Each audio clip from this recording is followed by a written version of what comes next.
जी, आज रिफ्लेक्सोलॉजी के ऊपर चर्चा हो, क्योंकि रिफ्लेक्सोलॉजी ही हमारा जो मेरा मेन काम है, रिफ्लेक्सोलॉजी और chiropractic. Reflexology how it works और मतलब और हाउ इट क्योर्स, ये सारी चीज़ें मतलब होनी चाहिए। और रिफ्लेक्सोलॉजी किसको बोलते हैं उस चीज़ का मैं आपको आज समझाना चाहता हूँ रिफ्लेक्सोलॉजी के बारे में। रिफ्लेक्सोलॉजी का जो असली चीज़ है, जो वो हाथों में और पाँव में जो रिफ्लेक्स पॉइंट्स हैं। रिफ्लेक्स पॉइंट्स मीन्स हर ग्लैंड का, हर ऑर्गन का, उसका एकदम एग्जैक्ट पर्टिकुलर जगह, किसी भी उसमें एक जगह कोई उसका पॉइंट है, उसको रिफ्लेक्सोलॉजी इसलिए बोला जाता है। रिफ्लेक्सोलॉजी ये एक किस्म का, जैसे मेरा ये सोचना है, मेरा ये कहना है कि अगर कोई भी मशीन में है या कोई प्लांट है या कोई कुछ भी है, जैसा जो भी चीज़ है, उसका एक कंट्रोल रूम, कंट्रोल पैनल बनाते हैं, यानी स्विच यार्ड, उसका स्विच है उसका। उस तरह भगवान ने भी अगर शरीर को बनाया है तो इसमें भी ऐसे स्विचेस दिए हैं। वो स्विच मतलब उसके एग्जैक्ट पॉइंट के ऊपर अगर दबाया जाए तो उसको चेक भी कर सकते हैं, उसको करेक्ट भी कर सकते हैं रिफ्लेक्सोलॉजी से। रिफ्लेक्सोलॉजी मीन्स जहाँ हम दबाएंगे वो सीधी से, पहले तो मैं ये सीधा डायरेक्टली बताता हूँ कि जिस पॉइंट के ऊपर आप दबा रहे हैं, मतलब फॉर एग्जांपल पेनक्रियाज ग्लैंड के ऊपर हम दबा रहे हैं, तो पेनक्रियाज ग्लैंड अगर दर्द करता है, और एक उसका बहुत बड़ा सबसे बड़ी बात यह है कि उसकी एग्जैक्ट लोकेशन ही उसका ये है, मतलब मेन सोर्स है चेक करने का भी और करेक्ट करने का भी। तो जो अगर उसकी मेन एग्जैक्ट लोकेशन पर नहीं दबाएंगे और दूसरी जगह दबा के ही बोलेंगे कि हाँ ये तो ठीक है, ये यहाँ कुछ नहीं है, तो वो उसका मतलब है आपका जो रिफ्लेक्स पॉइंट्स की एग्जैक्ट लोकेशन है वो आपकी लोकेशन एग्जैक्ट नहीं है, इसलिए उसका कोई भी रिजल्ट नहीं मिलेगा। तो यहाँ डॉक्टर साहब आप ये कहना चाह रहे हैं कि रिफ्लेक्स मीन्स रिफ्लेक्ट करता है वो ऑर्गन, जो शरीर में जो ऑर्गन है वो हाथ में या पाँव में आपके जो रिफ्लेक्ट करता है वो पॉइंट, हाँ, उससे उसका संबंध है। हाँ, यदि ये पॉइंट हम यहाँ दबाते हैं, हाँ, तो मिस सपोज करो हमने किडनी का पॉइंट दबाया, रिफ्लेक्ट किया यहाँ हाथ में उसने, हाँ, और वहाँ पेन हुआ, तो इट मीन्स किडनी में कहीं प्रॉब्लम है, इसीलिए वो पेन हुआ। हाँ, हाँ, यदि पेन नहीं हुआ उस पॉइंट में तो समझा जाएगा कि वो ऑर्गन ठीक है या वो ग्लैंड ठीक है। हाँ। इसी तरह मैं ये बात वैसे बाद में बताने की है, लेकिन मैं अभी बताता हूँ। जिसमें आज पेन हो रही है, चेक करने पर पेन हो रही है, हर रोज उसमें हम लोग इंटरमिटेंटली उसको रोज दबा के उसमें टाइम लगाते हैं, और जब वो ठीक हो जाता है उससे भी ज़्यादा दबाते हैं तब भी दर्द नहीं होता। ये नहीं है कि ऐसे दबाएंगे फिर तो जी दर्द हो गई, ऐसा नहीं। तो हर आदमी जो पहले आते हैं हमारे पास, वो समझते हैं कि तो बहुत दबा रहे हैं इसलिए दर्द होता है। लेकिन जो हमारे पास ऐसे भी आए हैं कि जिनका शरीर में हम पूरा दोनों हाथों में पाँव में दबा के उनके ऊपर टाइम लगाते हैं, पूरा टाइम लगा के भी उनमें देखते हैं कि आपका तो ये भी ठीक है, आपका ये भी ठीक है, आपकी मेमोरी भी ठीक है, आपकी आँख भी ठीक है, आपका कान भी ठीक है, आपका डाइजेशन भी ठीक है, आपका सांस की तो तकलीफ नहीं है, हार्ट भी ठीक है, लीवर भी ठीक है, पेनक्रियाज भी ठीक है, एड्रिनल ग्लैंड भी ठीक है, किडनीज भी ठीक है। मतलब उसके सिम्टम्स बताते हैं कि आपको ये सारी चीज़ें ठीक हैं। आपको लैट्रिन भी ठीक आती है, डाइजेशन अच्छा है, लैट्रिन जो है आपका स्टूल है वो एकदम वन पीस स्टूल फ्लोटेबल आता है, वो ये सारी चीज़ें, या आपका कोई भी जो जितने भी सेक्स ऑर्गन्स हैं उनमें आपको कोई तकलीफ नहीं है, मतलब उनको चेक करके ही बताते हैं। तो वो अगर जिसका कोई प्रॉब्लम रहता है उसको डेली दबा के घंटा 1.5 घंटा का उसका ट्रीटमेंट देते हैं। एक हाथ में 60 पॉइंट है, एक हाथ में 60 पॉइंट है, उसकी लिस्ट है, हमारा लिस्ट देख के आप सारी चीज़ें समझ सकते हैं। अदरवाइज हर टाइम मैं डिस्क्राइब करने से तो बहुत टाइम लगेगा, इसलिए हमारा जो उसका चार्ट है, हमारा लिस्ट है, वो देखने से आपको पता चलेगा कि कितने ग्लैंड ऑर्गन्स को हम चेक करते हैं, फिर उनको करेक्ट करते हैं। तो वो ये रिफ्लेक्सोलॉजी ये तो हो गया ना, उसका मतलब हाउ इट क्योर्स हो गया। तो हाउ इट वर्क्स में मैं उसको फिर और एक करने लगा हूँ। ये अपने शरीर का ही करंट जिस जगह पर दबाया, जैसे फॉर एग्जांपल हमने यहाँ पर ये अपना यहाँ पर हमने हार्ट का पॉइंट दबाया, तो हार्ट का पॉइंट दबाने से अगर हार्ट के, ये हार्ट की बॉडी है और ये हार्ट का ये एक वाल्व है, ये दूसरा वाल्व है, तीसरा है, ये चौथा है, उस तरह ये left ventricular number 1, left ventricular number 2, right ventricular number 1, right ventricular number 2, ये वाल्व्स हैं। ये यहाँ दबाने से ये बॉडी के मसल्स हैं।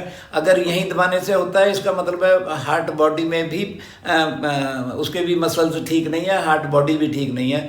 या जो हम वाल्व्स देखते हैं, हर चीज़ को सेपरेटली चेक करते हैं 1 by 1, तो उसी को, लेकिन जब ट्रीटमेंट देते हैं तो ऑन दी होल हमारा एक बनाया हुआ है कि जो जितने 60 पॉइंट हैं, उस 60 पॉइंट को दबाने का एक सीक्वेंस बनाया हुआ है। तो वो ठीक करने के लिए उस सीक्वेंस से करने से हमारा एक हाथ में आधा घंटा लगता है, एक हाथ में आधा घंटा लगता है। और वो सीक्वेंस से करने से उसका मतलब ये है, सीक्वेंस इसलिए बनाई हुई है कि हम एक जगह से लेके 60 पॉइंट करने तक उसका सीक्वेंस इसलिए है कि ना तो कोई पॉइंट दो दब जाए, ना कोई पॉइंट रह जाए। अगर हम सीक्वेंस से नहीं करेंगे, कोई पॉइंट 2-3 दफा दब गया, कोई 2-4 पॉइंट बीच में रह ही गए। लेकिन इसलिए जो हमारा सीक्वेंस है उसमें ना तो कोई पॉइंट 2 दफ़ा दबता है और ना ये है कि वो कोई पॉइंट रह गया। सारे के सारे इसलिए करने पड़ते हैं, अगर जो भी हमारी क्रॉनिक डिजीज़ रहती हैं उसका मतलब यही है कि हमारा सारा, जैसे अगर किसी का कोई इंजन खराब है तो उसको बोलते हैं ये तो जी ओवरहाल करना पड़ेगा। तो ओवरहाल करने के लिए जो चीज़ें ठीक भी हैं उसको भी खोल के साफ करना है, जो चीज़ खराब है वो उसको भी ठीक करना है, साफ करना है, और उसका एडजस्टमेंट करना। मतलब जितना भी सारा ओवरहालिंग का मतलब है कि सारे के सारे पुर्जे साफ करने हैं, ना कि उसमें एक ही करना। क्योंकि कोई भी gland organ, none can do anything alone, वो तो सारे के सारे को ही साफ भी करेंगे, उनको एडजस्ट भी करेंगे। एडजस्ट करेंगे मतलब हमारा एक जगह से यहाँ से पॉइंट दबाएंगे, शरीर का करंट अगर हमारा ये यहाँ पर हार्ट का पॉइंट अगर हम सही जगह दबा रहे हैं तो सही जगह दबा रहे हैं तो उसका यहाँ से हमारे शरीर का करंट हमारे हार्ट पर जाएगा। अगर वाल पर हाथ लगाते हैं तो वाल पर जाएगा। मतलब जिस जगह पर हम हाथ लगा रहे हैं उस पर्टिकुलर ग्लैंड ऑर्गन को हमारा शरीर का ही करंट, बायोइलेक्ट्रिसिटी उसमें से उसको जाएगी, और उसकी जो स्लगिशनेस है उसका अगर अंडर वर्किंग है तो भी उसने नॉर्मल होना है, अगर ओवर वर्किंग है तो भी नॉर्मल होना है। क्योंकि ये पॉइंट भगवान ने ऐसे दिए हैं, ये एक स्विच होता है, ऐसा कर दिया ऑन हो गया, ऐसा कर दिया ऑफ हो गया। लेकिन ये पुश बटन्स हैं। पुश बटन्स ऐसे हैं कि आप बहुत चीज़ों में देखते हैं कि पुश बटन दबाने से अगर कोई चीज़ अगर उसका वही पॉइंट वही है, ऐसे दबाने से वो अगर नॉर्मल है तो उसमें कोई फर्क नहीं आएगा। अगर ऐसे दबाने से अगर ओवर वर्किंग है तब भी उसने नॉर्मल होना है, अगर अंडर वर्किंग है तब भी उसने नॉर्मल होना है। मतलब पुश बटन्स है। पुश बटन्स, ये पुश बटन्स है ही है। और जो मैंने दोनों हाथों में और पाँव में दोनों हाथों में और पाँव में जितना भी मैंने उसका पॉइंट्स की लोकेशंस मैंने डिस्कवर की है, उस लोकेशन को भगवान की दया से मैंने उनको पेटेंट करवाया है। अदरवाइज आज तक किसी भी किताब वाले ने, चाहे वो आपको प्रेशर का है, चाहे वो रिफ्लेक्सोलॉजी का है, किसी ने आज तक उसको पेटेंट नहीं करवाया। और 2-3 किताब पढ़ के एक अपनी लिख देते हैं, उसको कोई ऑब्जेक्ट ही नहीं करता, कोई उसको क्लेम नहीं करता कि ये यहाँ है या नहीं है। लेकिन मैं उन सब को देख चुका हूँ, इसलिए मेरे को उस तरह का नहीं था। मेरी अपनी अभी रिसर्च है उसमें एक तो बहुत अलग उसके डिफरेंट पॉइंट्स हैं। जैसे मैं किसी भी किताब में उस तरह के वो पॉइंट है ही नहीं।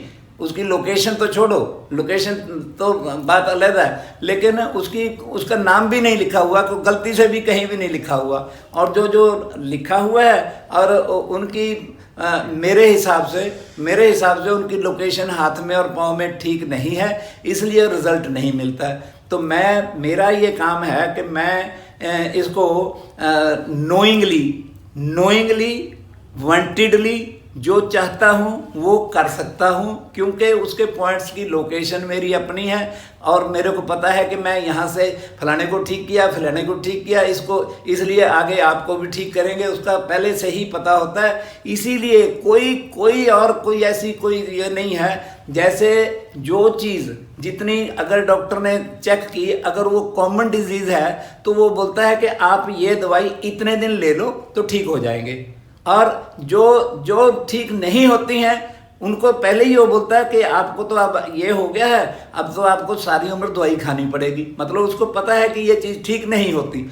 तो मेरे को जो ग्लैंड ऑर्गन्स अंडर वर्किंग या ओवर वर्किंग है, मेरे को पता है ये तो इतने दिन में ठीक होगा, ये इतने दिन में ठीक होगा, या इसका अंडर वर्किंग का ये सिम्टम है, मतलब ये बीमारी है, ओवर वर्किंग की ये बीमारी है।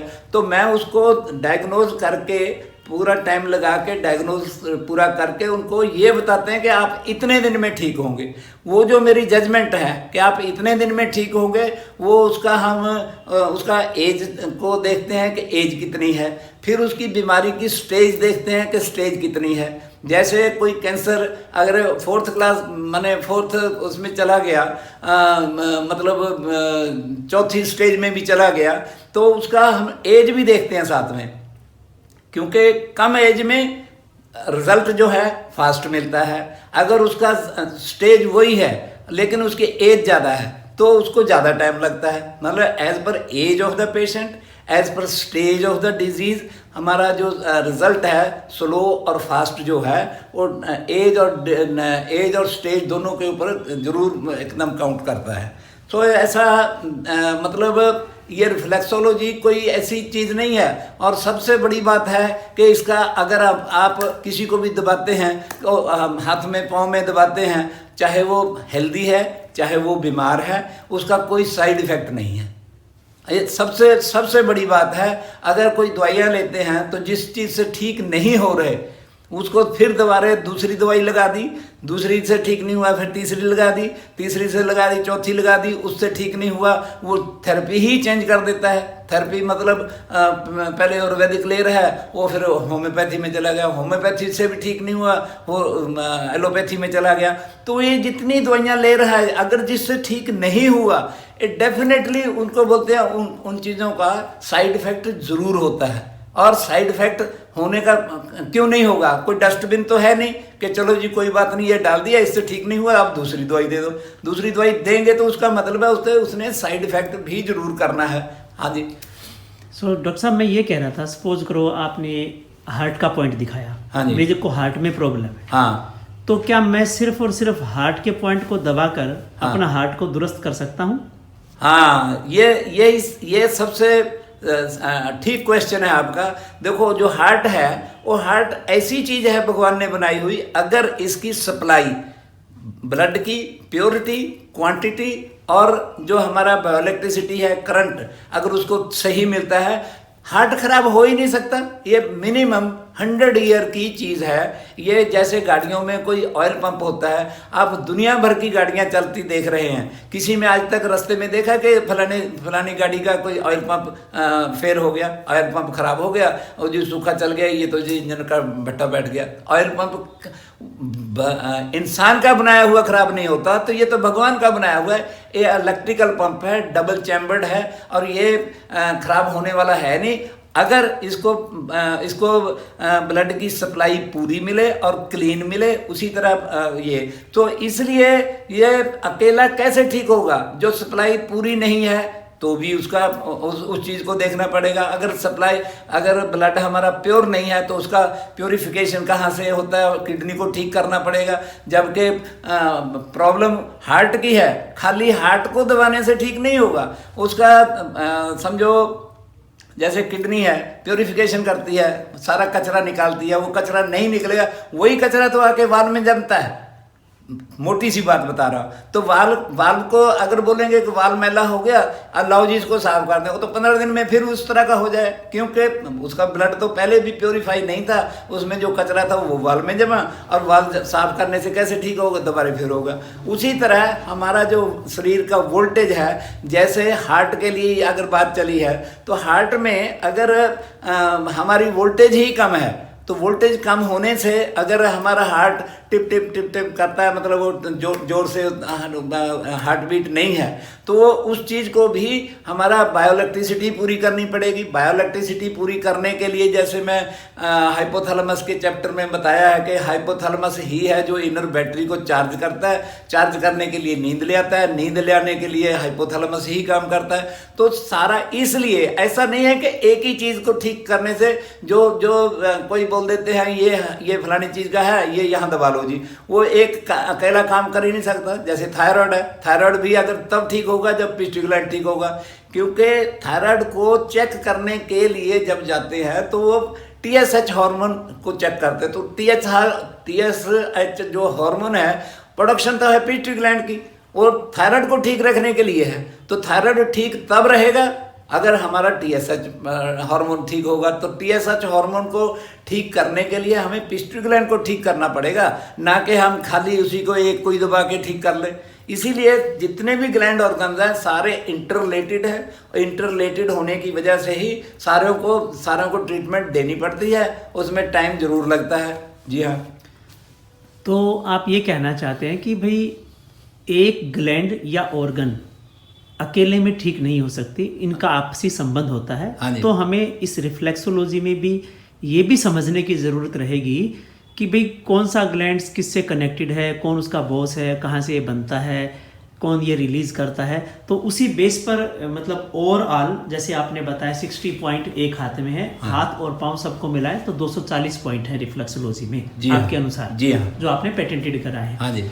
तो सभी पॉइंटों को दबाने से ही रिजल्ट बेस्ट आता है। हाँ। अकेले अलोन किसी पॉइंट को या 10-5 पॉइंट दबाने से बात नहीं बन सकती। जी हाँ। इससे भी और एक आगे की बात है, जो रिफ्लेक्सोलॉजी है, ये इसका शरीर का जैसे pituitary gland, hypothalamus, pineal body, या जितने ग्लैंड ऑर्गन्स हैं उनके इंडोक्राइन ग्लैंड्स हैं या जितना है, वो एक चीज़ है। ये रिफ्लेक्सोलॉजी से वही ठीक हो सकता है जो केमिकली जिसका मतलब जिसका रिफ्लेक्सोलॉजी से ही है। लेकिन इसमें बहुत बड़ा एक काम है। आज तक किसी भी थ्योरी में, किसी भी थेरेपी में, ना आयुर्वेदिक, ना होम्योपैथी, ना एलोपैथी, ना फिजियोथेरेपी, ना कोई, ना फलाना, उसमें सबसे एक बहुत अहम बात है, जो चीज़ें हमारे शरीर में जिनको हम बोलते हैं कि डॉक्टर बोलता है कि ये इसकी तो जी अब सारी उम्र दवाई खानी पड़ेगी, उसका मतलब है वो तो सिम्टम को दबा रहे हैं। सिम्टम तो आज दबाया, कल को फिर होगा, कल को फिर गोली लेना,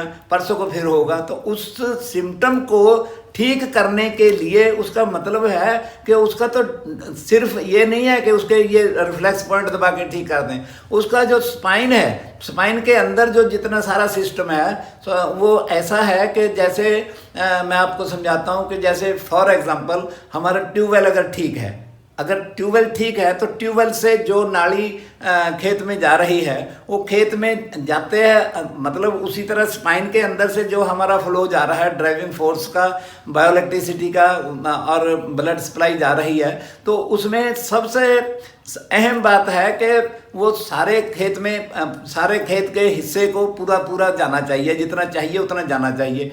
अगर हमारा, मैं एग्जांपल देता हूँ, अगर हमारा जो ट्यूबवेल से जो पानी जा रहा है उसमें अगर कोई, पंजाबी में बोलते हैं डाफ लग गई, उसमें ब्लॉकेज आ गई, ब्लॉकेज आने से क्या है, वहाँ जहाँ पर ब्लॉकेज आ गई वो पानी वहाँ पर जमा हो जाएगा।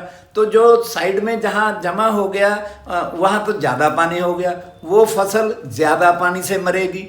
और जहाँ ब्लॉक होके आगे नहीं गया, जहाँ पर नहीं गया वो सूखे से फसल सूखने लगेगी। तो ये थ्योरी बिल्कुल गलत है कि जो जहाँ पानी ज़्यादा है उसको तो सुखाने के लिए दवाइयाँ डालने लग जाते हैं, और जो जहाँ पर पानी नहीं पहुँचा वो वहाँ पर अपने दूसरे ट्यूबवेल से ले आकर डायरेक्ट उसको पिलाने लग जाते हैं। तो वो ठीक कैसे होगा? ये जो स्पाइन के अंदर से अगर कोई भी ऐसा डिस्टर्बेंस होती है उस सिस्टम को बोलते हैं sympathetic parasympathetic nervous system, ANS, autonomic nervous system है वो। और ये साइंस है, साइंस से ही मैं जो बोल रहा हूँ ये साइंटिफिक बात है, ना कि कोई अट्टा सट्टा है इसमें। और ये साइंटिफिक ऐसा है कि जैसे कोई भी ग्लैंड ऑर्गन, मैं हार्ट का ही एग्जांपल दे देता हूँ। हार्ट का अगर T3 अगर बाहर निकल गया किसी से, उसका मतलब है उसका सिंपैथेटिक नर्वस सिस्टम इफेक्ट हो गया, तो उसमें क्या होगा, उसका हार्ट रेट बढ़ जाएगा। हार्ट रेट बढ़ गया, अगर उसका डिस्क वर्टेब्रा 3 नंबर अगर अंदर चला गया तो उसका जो हार्ट रेट है वो कम हो जाएगा। तो हार्ट रेट कम होना या ज़्यादा होना, ये कोई उसका और कोई भी डिफेक्ट नहीं है। सारा उस हार्ट रेट को ठीक करने के लिए उसका अगर बहुत ज़्यादा हार्ट रेट है तो सेकंड्स में वो डिस्क वर्टेब्रा को दबा के उसी टाइम नॉर्मल होता है। जी हाँ। तो मोटे तौर पे आप ये समझाना चाहते हैं कि भाई स्पाइन से जो फ्लो आ रहा है बायो इलेक्ट्रिकल फोर्स, हाँ, यदि कोई भी वर्टेब्रा बाहर निकल जाती है, हाँ, तो उससे रिलेटेड जो भी ऑर्गन है या ग्लैंड है उनको बायो इलेक्ट्रिकल फोर्स का जो फ्लो है वो ज्यादा हो जाता है। हाँ, जैसा बताया कि हार्ट बीट तेज हो गई क्योंकि वहां फ्लो बढ़ गया। हाँ, और T3 बाहर आ गया, यानी वर्टेब्रा बाहर निकल आया, हाँ, तो इसको हम ओवरवर्किंग कहेंगे। हाँ, यदि वर्टेब्रा नीचे धंस गया, हाँ, तो इसको हम उस ऑर्गन के लिए अंडर वर्किंग कहेंगे। हाँ, क्योंकि वहां बायो इलेक्ट्रिकल फोर्स कम पहुंच रही है। जी हाँ। और जहां बिल्कुल नहीं पहुंची, वहां ड्राई हो गया, सूख गया, हाँ, उस ऑर्गन तक वो पहुंचेगा नहीं, हाँ, तो वो ऑर्गन वैसे काम नहीं करेगा। हाँ, और इसी को हम फिर ला इलाज बीमारी का नाम देते हैं, जो हाँ, डॉक्टरों से कभी ठीक हुई होता नहीं। ही नहीं है। आप उसको अपनी भाषा में कहते हैं कि ये केमिकली ठीक हो नहीं सकती, क्योंकि ये मैकेनिकल खराब हुआ है। हाँ, उस व्यक्ति का मैकेनिज्म खराब हुआ। हाँ, और आप उस वर्टिब्रा को नॉर्मल एग्जैक्ट पोजीशन पर ले आते हैं, हाँ, तो ये मैकेनिक उसका ठीक हुआ, हाँ, और व्यक्ति को कोई हार्ट प्रॉब्लम भी नहीं हुई, हाँ, और तो इमीडिएटली ठीक भी हो गई। मैं इसी चीज को ये बोलता हूँ कि जो स्पाइन का हमारा डिस्क वर्टेब्रास को मैनिपुलेट करने का जो काम है, वो मैनिपुलेट करने का काम करने वाले को बोलते हैं chiropractor. Chiropractor, one who manipulate the disc vertebras of the spine, he is called chiropractor. और जो ये हाथ में रिफ्लेक्सोलॉजी के पॉइंट दबाते हैं, और वो दबाने वाला वो है रिफ्लेक्सोलॉजिस्ट। और मैं जस्ट फॉर योर नॉलेज, मैंने रिफ्लेक्सोलॉजी एंड कैरोप्रैक्टिक की PhD किया है अमेरिका से, USA से, और टेक्सास यूनिवर्सिटी से मैंने ये रिफ्लेक्सोलॉजी और कैरोप्रैक्टिक का PhD किया है। तो ये जो हमारा स्पाइन का काम है, कैरोप्रैक्टिक का काम है, ये हम मैनुअली प्रेस करके या उसको निकाल के वो डिस्क वर्टेब्रास को मैनुअली ठीक करते हैं। तो जो मैनुअली ही ठीक होगा, तो जो मैनुअली ठीक होने वाला काम है वो केमिकली तो हो ही नहीं सकता। इसीलिए मैं ये बोलता हूँ कि जैसे किसी को दमा हो गया, किसी को डायबिटीज़ हो गई, कि किसी को मतलब जो लाइलाज बीमारियाँ, जिनको लाइलाज उसको बोलते हैं, जिसको बोलते हैं कि आप तो जी सारी उम्र दवाई खानी पड़ेगी, उसको बोलते हैं लाइलाज बीमारी। लाइलाज बोले तो ये भी तो हो सकता है कि जिन डॉक्टरों से उनका इलाज ही नहीं है, इसलिए उन्होंने इसका नाम रख दिया लाइलाज। आपसे इलाज हो रहा है, हाँ, इसलिए आप कह हाँ, सकते हैं। इसीलिए मैं इसको लाइलाज इनक्योरेबल नहीं बोलता, मैं सो कॉल्ड इनक्योरेबल बोलता हूँ उनको। These are all so called incurable disease. So मेरा ख्याल है कि इसका और ज़्यादा क्या, इसका और ज़्यादा क्या बताएं।